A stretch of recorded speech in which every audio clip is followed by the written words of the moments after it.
multi-genre, multi-art, multi-creative space. I'm so excited to have Malcolm Ryder and Simo as our first artists in our new space.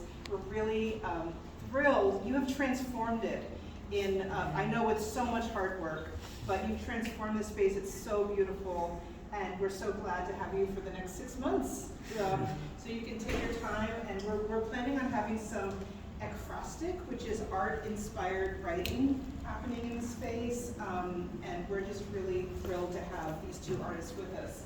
I'd also like to recognize Alta Magazine, who has been in partnership with the Grotto. We've had many Grotto writers publishing in Alta. They've been great supporters, and we have an ongoing column written by Grotto writers called "You Are Here." Where are you? Where are you? It's like, this is, can you hear me now? And then there's "You Are Here." Right. So this exhibit is called "Can You Hear Me Now?" But we're part of an ongoing column called "You Are Here," and it's about place.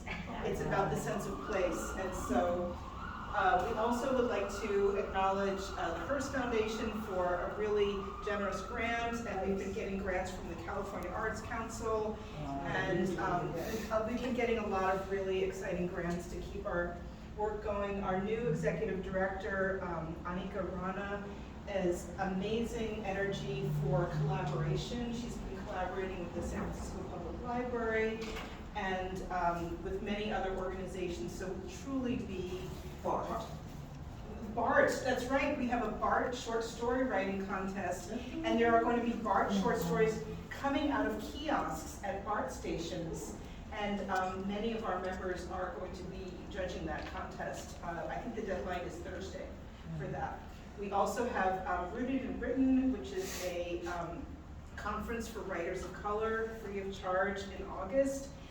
We'll be having our third conference this year. The deadline for that is also Thursday. A lot of things are happening on Thursday. My book deadline is Thursday. It's a big day, the end of the month. Anyway, we're really excited to have you here. We're thrilled to have you in this new space. And I'm thrilled to have these two artists here. Audrey's going to be introducing our artists.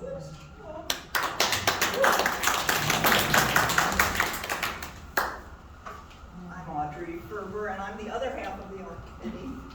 And thank you, Connie, for helping us so much. You were passed on the art committee, right? At 292nd? Yeah. Yeah, so Connie's help has been invaluable this week and forever.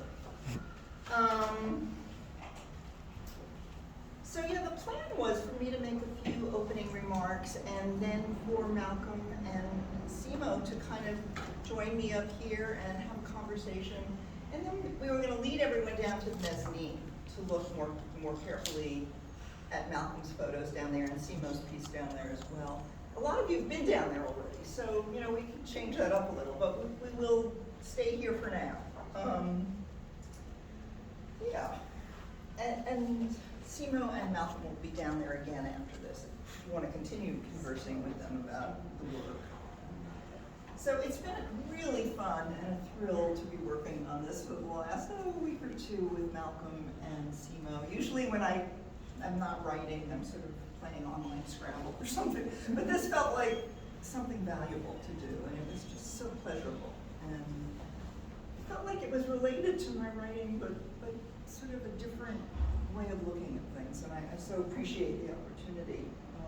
When I first saw Simo's work, I had an immediate visceral reaction to it. It's colorful, it's active, there's a multiplicity of images. Some of them on the screens are almost cinematic joinings of a lot of little pieces. And it's just a big, generous, open-hearted feeling that I got as soon as I saw them. Also, partly, I always feel this way, but especially now it's going on. Seeing the COVID piece, which is maybe the first piece I saw of Simo's, it was like, this is what I want art to do right now. It needs to be muscular, it needs to be responding to what's going on.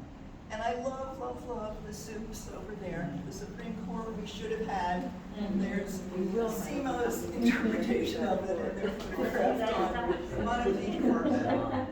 And we wouldn't be in the deep shit we're in right now. If you had had your way. If we had all had our way with it. Simo's work is printed on cotton and linen and canvas, and it tumbles down with a beautiful sensual energy that is just so seductive to me. And I've been just so happy to be exposed to it. Malcolm Ryder's photographs are also captivating. I sort of felt like I responded to them with a slightly different part of my brain. So the big stuff downstairs is part of a larger exhibit that I think is going to be called Oaktown. That's right. Yeah, it's part of Oaktown. And I personally have always been attracted to graffiti because it feels subversive and it has so much energy and it feels so personal.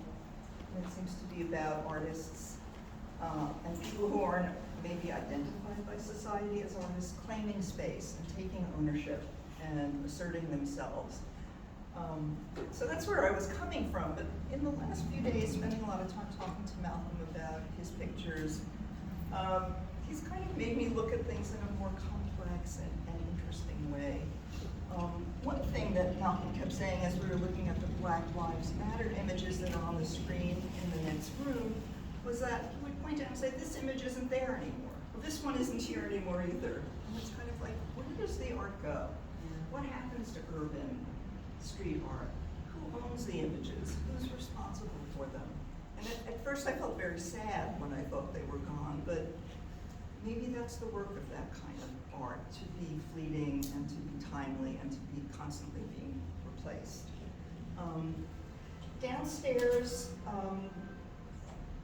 I was very taken with Casper's hot dog photos, and that's the large series that fills the room on the mezzanine.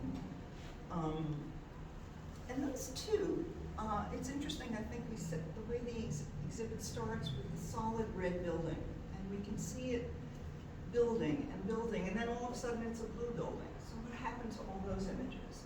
And like the Black Lives Matter images, they're gone, they're replaced, they're painted over. Looking at them with Malcolm several times, he said, oh, this is abstract.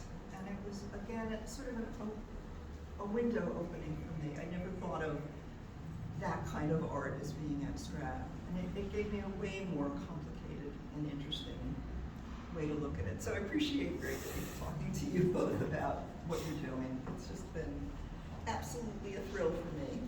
And one thing that got said several times in the last few days as we were all working together was, I said it, and I think both Simo and Malcolm said it, that their work was having a conversation. That the two different artists seemed to be speaking to each other, or their work seemed to be speaking to each other. So that's my question to you guys. That's why I want to open. Please join me. I don't know if you'd like to sit or stand. My question to you guys